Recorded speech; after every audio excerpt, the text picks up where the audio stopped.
హైదరాబాద్ లో హైడ్రా కూల్చివేతలు ప్రారంభం కాగానే హస్తినలో కాంగ్రెస్ హైకమాండ్ కు వేల సంఖ్యలో ఫిర్యాదులు అందాయి. అయినా హైడ్రా విషయంలో తెలంగాణ సీఎం రేవంత్ రెడ్డికి అధిష్టానం గ్రీన్ సిగ్నల్ ఇవ్వడమే కాకుండా సపోర్ట్ చేసింది. దీంతో హైడ్రాను అడ్డుపెట్టుకుని రేవంత్ కు వ్యతిరేకంగా అసమ్మతి కుంపటి రాజేయాలనుకున్న సీనియర్ నేతల ప్రయత్నాలు ఫలించలేదు. రాహుల్ సైతం రేవంత్ కు అండగా నిలబడడంతో ఢిల్లీలో ఫిర్యాదు చేద్దామనుకున్న నేతలంతా తమ ప్రయత్నాలను విరమించుకున్నారు.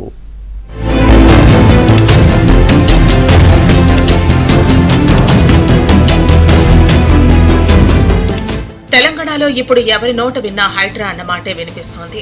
హైడ్రాకు పురుడు పోసిన సీఎం రేవంత్ రెడ్డిపై భిన్నాభిప్రాయాలు వ్యక్తమవుతున్నాయి. తేనెతుట్టను కదిలించారని, పులి మీద స్వారీ చేస్తున్నారని కొంతమంది అభిప్రాయపడుతుండగా, హైడ్రా ద్వారా అక్రమ నిర్మాణాలను తొలగించి చెరువులను పరిరక్షిస్తున్నారని సామాన్య ప్రజానికో ఆయనకు జేజేలు పలుకుతోంది.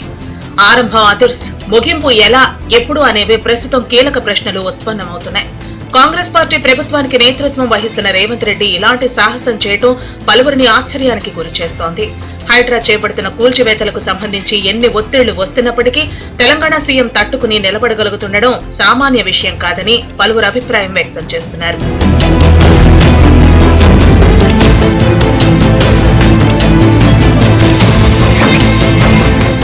ఏపీకి చెందిన కేంద్ర మాజీ మంత్రి పల్లన్రాజు కుటుంబానికి చెందిన భవనాన్ని మొదటి రోజే హైడ్రా కూల్చివేసింది. ఆ రోజు పల్లన్రాజు ఎన్ని ప్రయత్నాలు చేసినా సీఎం రేవంత్ రెడ్డి అందుబాటులోకి రాలేదు. దీంతో ఆయన ఏఐసీసీ అధ్యక్షుడు మల్లికార్జున ఖర్గేకి ఫిర్యాదు చేశారు. ఫిర్యాదులు చేసిన వారి జాబితాలో కేవీపీ రామచంద్రరావు పేరు కూడా ఉన్నట్టు వినిపిస్తోంది. ఈ నేపథ్యంలో కాంగ్రెస్ అధిష్టానం సీఎం రేవంత్ రెడ్డి, భట్టి విక్రమార్క, ఉత్తమ్ కుమార్ రెడ్డిని ఢిల్లీకి పంపించుకుంది. పల్లన్రాజు ఫిర్యాదుపై ఖర్గే సీఎం రేవంత్ రెడ్డిని నిలదీశారని తెలిసింది.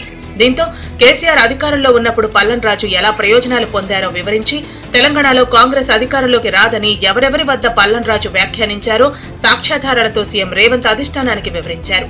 కూల్చేసిన భవనం అక్రమంగా నిర్మించిందని నిరూపించారు. దీంతో కాంగ్రెస్ అగ్రనేత రాహుల్ సైతం రేవంత్ రెడ్డికి మద్దతు తెలిపారు. రేవంత్ ను అడ్డుకోవద్దని కాంగ్రెస్ నేతలకు రాహుల్ క్లియర్ గా తేల్చి చెప్పారు.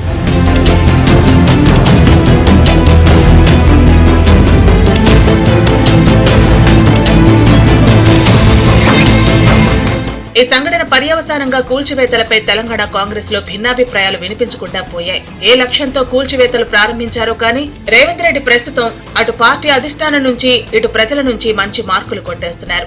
ఇప్పటి వరకు జరిగిన కూల్చివేతలు అతి స్వల్పం అయినప్పటికీ హైడ్రా లాంటి వ్యవస్థను తెలంగాణలోని అన్ని ప్రాంతాలకు విస్తరించాలన్న డిమాండ్ పెద్ద ఎత్తున వినిపిస్తోంది.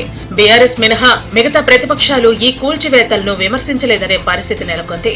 ఇప్పటిదాకా అధికారంలో ఉన్న ప్రభుత్వాలు అక్రమ నిర్మాణాలను పట్టించుకోకపోగా ప్రోత్సహించాయని ఆరోపణలు ఉన్నాయి. ఫలితంగా హైదరాబాద్ కు జల ప్రళయం పొంచి ఉంది. బఫర్ జోన్ లో నిర్మించిన కట్టడాల విషయంలో ముఖ్యమంత్రి రేవంత్ ఎంతవరకు వెళతారో తెలియదు.